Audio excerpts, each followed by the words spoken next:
Hey guys, Jonah here, but not with a beer review, with a review of the year. So it's not beer, it's year. So this is my review, my top 10 plus a few extras, beers of the year, or beers that I've drunk of the year. Because there are some beers that obviously have come out and I haven't had the opportunity to drink, which is a real shame. So I will try and keep it as short as I can. Um, and we'll see where we get to. So, weirdly, there are two omissions. So, I had a beer just before the end of the year. I had a couple of beers actually. I thought they would do really well. They were the tailgate beers from America. They were. I've got to look over here because that's where my screen is. The peanut butter milk stout. Absolutely genius, but it's not in. It's not in. And the other one was a Cloudwater beer, and Cloudwater are admittedly one of the better breweries, one of the best in the country at the moment. Make some fantastic beers, but not in my scale. And what I've done is I've gone back, looked at my Untapped account and my highest rated beers of the year. And if you want to join Untapped, if you're a beer ticker or want to become a beer ticker, Untapped is a really good way of of getting your beers somewhere. You don't have to write them down. You just put them online. You can take a photo from your mobile phone, upload it, boom, done. It's kind of like YouTube, but without the video. It's just photos you can put on there, and you can review beers, but in a written format. And I think there's a limit on how many characters you can put on each beer. So it's kind of a bit like Twitter cross with YouTube, but for beer. Anyway, give it a go. A link is usually down below on all my videos. And it tells you what my Untapped account is. Make it nice and simple. Have a look at not the comments. Have a look at the notes down below. Copy and paste that into your browser, and you'll probably find me. So Shamon. Anyway, this is kind of what this list is based on. So at number 10, we have a local brewery from one of my friends actually, and you could argue maybe he twisted my arm a little bit. No, I don't think so. It was the Jubilee Pale Ale by Wanson Brewery. So, shamon to you guys. That one got 4.5 out of 5. So, a really high score. And they're a local brewery. And it was to do with the Jubilee. No wonder why it came in at number 10. Absolutely fantastic beer. Then we've got number 9, again 4.5%, 4.5%, 4.5 score out of 5. We've got the Black Isle Brewery, and it was their Vanilla Stout, which was just absolutely gorgeous beer. And they're obviously from up in Scotland. Vanilla Stout. It wasn't a strong one, I don't think. Let's have a look. 4.5%. So quite a light stout, but just absolutely gorgeous to drink. And it was one of the ones that I got as part of my Beer 52 subscription. So yeah, another reason why it was a good one. Number 8, we have got, now this one's weird. This is called Sunny Disposition, and it's by Healy Brewery. Wow, easy for me to say.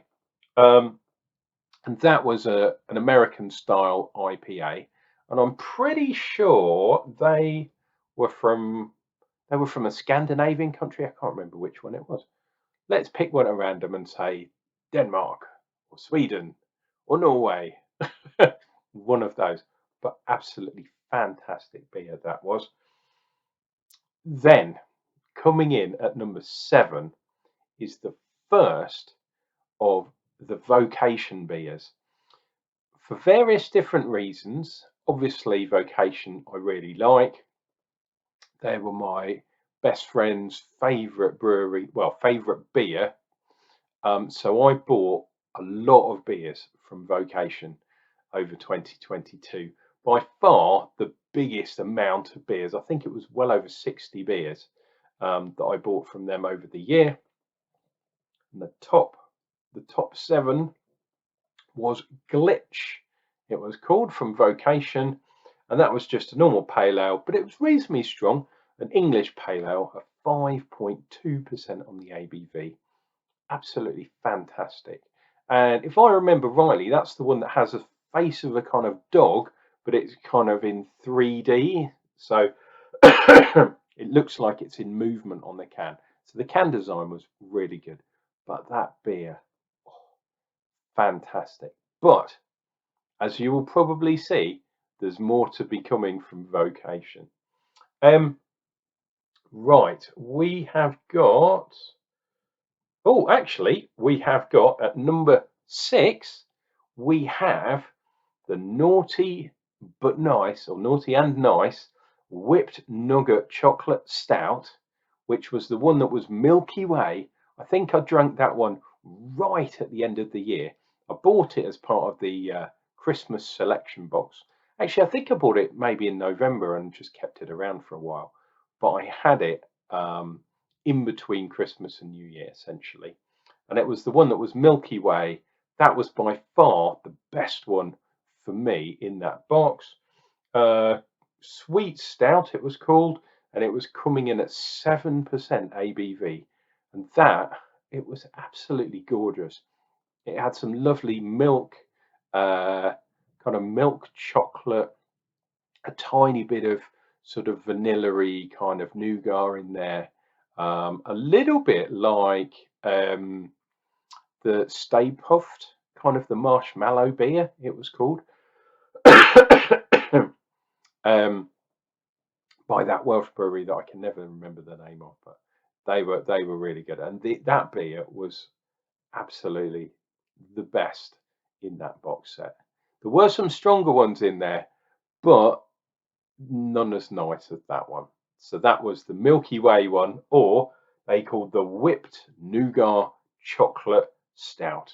That's another one from Vocation. Okay, so we are keeping going into the top 5. Now this one was really weird because this was a totally random beer that came. I think it came with the Beer 52 box. But it was the Beer Club number 21, and it was by Brewer Nepomucen. And I think that was another Norse one, or somewhere up in Scandinavia. That one was a fantastic beer. That one came in at 10% ABV, so it was a proper strong beer, that one. But it was just absolutely gorgeous, and that you'll never find that. It was a very, very select, special kind of one-off beer that got brewed, got canned up or bottled. I think it was a can, actually, canned up and then sent out, never to be had again. Fantastic. When you're part of something like that, absolutely brilliant. It's like when you do home brewing. Every now and again, you get a fantastic beer. You do get some wrong uns too, but every now and then you get a really, really fantastic beer, and seldom to be redone, because the magic doesn't quite. It's really difficult if you're a home brewer to get the magic to strike twice. That makes sense, especially when you're brewing lots of different stuff. But that one was a fantastic beer. We are now off to another fantastic brewery at number 4, and it is Siren. Really, really good brewer. And this one was their Hefeweizen. It was called Nacken, and it was a 2021. But I drank it in 2022, so it was obviously sitting around for a little bit. Nacken with 2 dots above the A. Absolutely gorgeous beer. Hefeweizen, One of the styles that I really like, I think it was a lot of banana, if I remember, over clove. I've got a soft spot for beers that have more banana than clove in their hef, and yeah, all to do with, well, to do with their yeast, but also due to the fermentation temperature and how stressed the yeast gets. And I can never remember which way round it is, but I think if you underpitch, you get a certain flavour, and if you overpitch the yeast I'm talking about, you get slightly different flavour, and it's to do with the clove versus banana. Yeah, taste. It's an off flavour basically, but it's added in a precise way. This one by Siren was absolutely fantastic. Um, the only other hefts I quite like the crystal Hefeweizen. Some of those are just absolutely gorgeous beers. Look out for them. They are few and far between, but they are definitely around. Okay. Ah, and now this is interesting because it was really tricky to kind of tie myself down to a top four. Um, or a top three, I should say, but technically it is a four. You'll see what I mean in a second. So, in joint second place, we have another Siren beer, which I had, or both these beers I had at the the GBBF, the Great British Beer Festival. Maybe this is why I scored them so highly. Back in August, it was on my birthday actually this year, and I got in for free, which was fantastic. Uh, so, Siren Time Hop Centennial beer. It was an experimental beer using Centennial, but using a special hop process, uh, and basically hoppy as fuck. I'm going to use that word.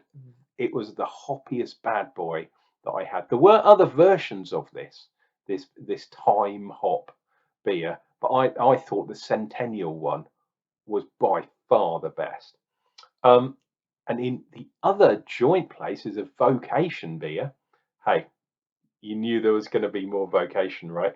And this one was Death by Cherries.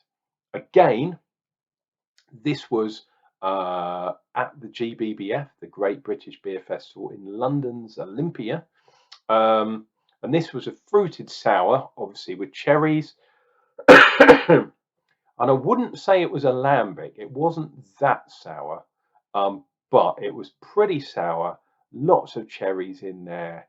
It wasn't really strong either. That was the weird thing. It was only 4.5% on the alcohol, but the cherry taste and the sour taste really came through. Absolutely ridiculous. Oh, and the time hop one was 7.5%. It was strong. Really hoppy, but strong as a motherfucker as well. So those two are joint second place. So that can mean only one thing. Well, in this case, it actually means two things, because we've got a joint first place, which I couldn't split. I think I can give you the edge, but this was a beer I had back in March, or these two beers, and they're very similar. In fact, I suspect that they're the same beer, but one has been barrel aged and the other one hasn't. They're both by Vocation. Again, I've drunk more beers out of Vocation than anyone else this last year, 2022. This damn cough is really grating on me now. It's getting stupid. It is the chocolate and banana stout barrel aged series, and the Imperial banana, which is also a banana stout. And when you look at them, both of them are Imperial stouts, stroke double pastry stouts because they were both quite sweet. The barrel aged version came in slightly stronger at 12% flat. The Imperial banana came in just under 11.4% on the ABV. If I had to narrow it down to one, I wouldn't go with strength. I would go for the Imperial banana beer, and that is my beer of the year 2022. Absolutely ridiculous beer. It was strong, it was sweet, it had banana. The barrel aged one, I think, was a tiny bit sweeter, but then it was sort of 0.5% stronger as well. And I think if I was going to split the odds, I would say, as I said, the Imperial banana at 11.4% ABV. That is Unclejona's beer of the year 2022. And I think I'm right in saying that I drank 624 beers, I think it is, in the year. So absolutely ridiculous. And that's according to Untapped, because it sent me a breakdown. My memory is rubbish. I should have had it on the screen, but I haven't, I'm afraid. Dear viewer, will you please forgive me? So we had some other beers that didn't make it. The Cloudwater one we didn't have. Also, we had some beer. I think we had beer last year from Neon Raptor, which always scores really highly. Obviously, my top brewery is going to be Vocation. Second best, I'd say Siren. And then third best is Wansome, purely because they're a local brewery, which is absolutely fantastic for me. But I do have some honourable mentions, which are slightly down the bottom. So, one of my honourable mentions is Life and Death from Vocation Brewery. It was my best friend who died in the end of 2021. It was his favourite beer. Arguably, that's what got me started in drinking a lot of Vocation beers. You can get it all over the country, 6.5% beer, absolutely fantastic. You can get it in box sets in most of the supermarkets. If you haven't had Life and Death, please get yourself a 4-pack, get a 6-pack, get a 12-pack, get a 24 case directly from Vocation from Hebden Bridge.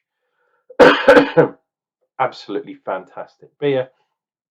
Another honourable mention is the Two Chefs Brewing, their Decenium Falcon, and I had the silver edition. That was a double, or they've called it a double stroke, an Imperial IPA. Came in at 7.5%. Really nice beer, but not enough to get into my top 10. So maybe in another 5 years, the Decenium Falcon. And I liked it because of the Star Trek, the Star Wars reference. Millennium Falcon, Decenium Falcon.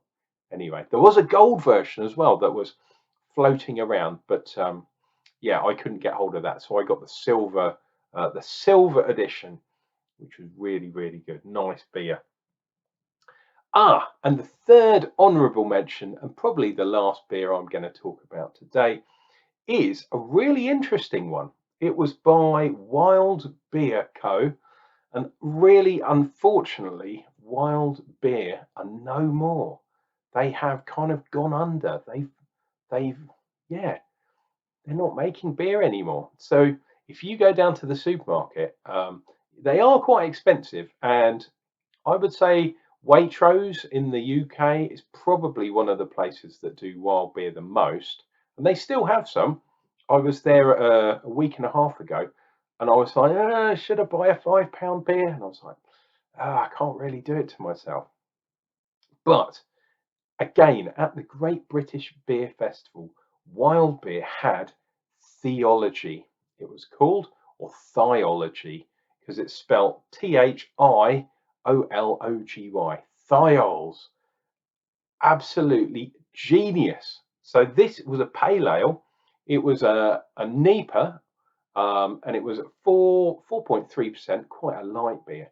But they put like literally a spoonful of hops, tiny, tiny amount of hops in. But because they were using thiols and they were using special formulated yeast, and the yeast and the malt interaction, you can use a lot less hops and get a really super hoppy bad boy. So that is an honourable mention, because wild beer, alas, are no more. I really, really hope that not as many breweries go under in 2023 as I think are going to. Please stick it out. Don't think about opening new massive tap rooms and crazy stuff like that. This is not the year to be doing that. This is the year to just survive. If we can get to 2024, I think things will get better. But they're going to get a bit worse first, and then they'll come out the other side, and we're all going to be drinking fantastic, fantastic beers. So I can close down my spreadsheet. Believe it or not, I did a spreadsheet purely on the beers of the year. And yeah, I really hope that you guys have enjoyed it as much as I've enjoyed drinking the beers. So 600 beers in 2022. How many beers do you think I'm going to drink in 2023? Am I going to crack 800? Am I going to crack 1,000 beers in a year? That would be ridiculous. We'll see how well we. Maybe I'll die of alcoholic poisoning. Fingers crossed. I won't, dear viewer. This has been Unclejona. Please, if you've liked this video, give me a like, give me a thumbs up. And if you want to look at loads of beers, I'm doing traditional ones, but I'm also doing really weird abstract beers and brand new beers for this year. So if you don't want to miss any of those, why not consider joining the Unclejona channel of beer reviewing? There's going to be a few homebrews in there too.